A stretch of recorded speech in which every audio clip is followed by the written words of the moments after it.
We've made it to the 4th chapter of the book Belonging by Karoline Lewis. And in this chapter, she's talking about letting go. When I first passed out the book and different people were reading it, I had somebody come back to me and say, I skipped to the letting go chapter because I know that's something that I needed to do. And I don't blame her. I feel that as well. Sometimes it feels as though I'm holding on to things too tight and I want things to be my way, or I want to know all the answers, or I want to, have everything just right. And in this chapter, we learn that the woman at the well is learning that to be a follower of God, to be a follower of Jesus, that means to let go of some things. For her, it meant letting go of the idea of who she thought the Messiah would be.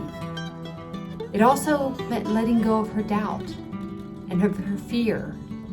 And it meant letting go of the feeling as though she needed to have all the answers before she went and told other people about who Jesus was. The woman at the well teaches us to let go. Of course, that's easier said than done, right? I have to be honest, I've always kind of struggled with the word disciple and calling myself a disciple. I know that the biblical disciples weren't perfect. I know that they struggled. I know they asked questions. I knew they were imperfect, which I loved about the stories about the disciples. But when it came to calling myself as a disciple, I kind of trip over that word. I don't know if I think about myself as a disciple.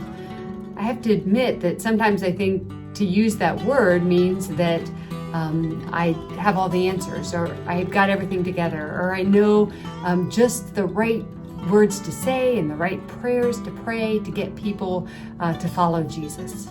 But through this study, I've taken that term disciple and realized that it means so much more. That it doesn't mean being perfect. That it means wanting to learn more about Jesus.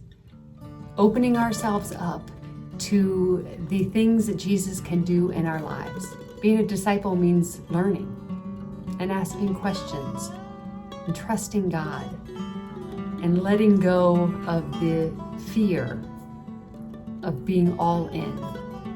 What do you need to let go of? Give it to God.